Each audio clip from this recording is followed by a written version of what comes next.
So today I'm going to share with you the truth about Cash App investing. Now, if you are somebody who's interested in trying this app out, maybe it might be worth it for you. We're going to kind of talk a little bit about it. But what I'm going to do is actually load up the app right over here so you can see everything I'm talking about in real time. Now, I actually tested this app out quite a few months ago when it was first released, as that's kind of what I do here on the channel. So I can show you here on the actual investing side of Cash App. If I go to all, which I am, let me go ahead and click on this really quick. So you can see I did 2 trades on November 20th when they first got started, and then I sold, I think it was like February 4th or 5th or something like that, something around there. Obviously, I didn't test out with a lot of money. I just had a few bucks in there, but it was enough to kind of give me an idea of what this app was all about, because I do a lot of testing out with apps here on the channel. I test out M1 Finance, Robinhood, Webull, all these different apps. So, for somebody who kind of does this for a living, I kind of just wanted to give you guys my thoughts and process on this. It's kind of like a review, right? But this is altogether just my overall experience with it. And it's honestly not that great. Just being up in front about the actual style of investing with Cash App, the truth is that it's not really well put together. Now, if you're somebody who's never done any kind of investing before, it might seem an easy method to really get into because, one, you could buy with as little as $1, which is always a really nice thing. But the other really important thing that people have to consider when it comes to using this is that the lack of information that is on this app can be pretty detrimental to your ability to decide on which stocks that you want to be buying into or selling out of. Now, yes, you can also go onto other websites, which I always recommend, but the fact that a lot of it is not here on the app itself is not the best thing in the world. And I'm going to just show you here. So we're on the main app, like you saw here. I have zero balance because I don't invest in the app anymore.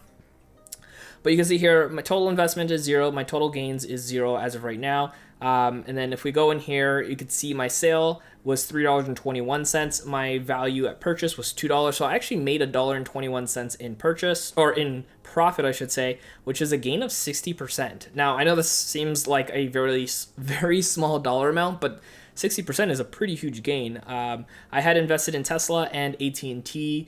Tesla because it's a great growth stock, and then AT&T because it is a dividend-paying stock, and I wanted to kind of test out the dividend side of things and how that all worked out. I'll show you what the dividend kind of looks like when it comes to being paid out. So in the transaction area, I searched for AT&T because that's what I had for getting paid out a dividend. You can see when I bought the stock, you can see my dividend earned right over here, and then when I sold the stock. So I technically made 2 cents overall with AT&T. But yeah, your dividend gets paid out back into your overall Cash App account. Kind of find that a little strange, to be honest, but there is no reinvesting option as of right now, and that's the format that it takes when it comes to getting paid out dividends. Now, when you go on here, it shows following kind of like some of the big different stocks that you could buy into, and even ETFs, which is at least a good thing that they offer for you.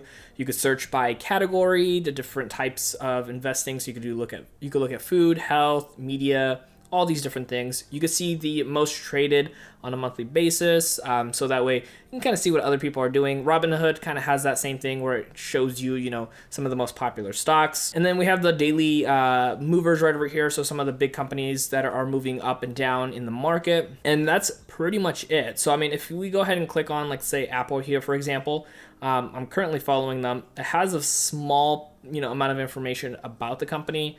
But you can see right over here, it doesn't really tell you a lot more about this. Like, it has the share price, which obviously you can see when you hold this down, which is kind of weird, to be honest. Let me hold that down.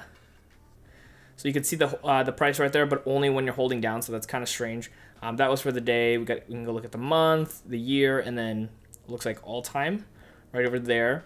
But yeah, there's not a lot of detailed information. Like, you can't see the PE ratio on here. You can't see, the dividends if you're interested in dividends. You can't see a lot of this information. And I don't know, for me, it's just really, really strange when it comes to investing, because you want to have as much information as possible when making decisions. Obviously, you might not know all the different areas when it comes to getting started with picking these different stocks, but not having this information readily available for you on the app itself is honestly just a little bit dangerous. And that's something I really want to talk about when it comes to, telling the truth about Cash App. It would be something that I'm very cautious with when it comes to going through and using this app. Like I said, I tested it out. I didn't prefer it personally myself. Some people might like it, and if you're interested in trying it, I'll have a link in the show notes. You can go ahead and do that. It is a referral bonus on there if you sign up with mine, or you could use somebody else's. Either way works for me. Now, if you are interested in checking out some of the other apps I would actually recommend when it comes to getting started with investing, check out my video right over here where I go over some of the top different investing apps that you can utilize to get started with investing. My name is Dennis, and I will see you in the next video.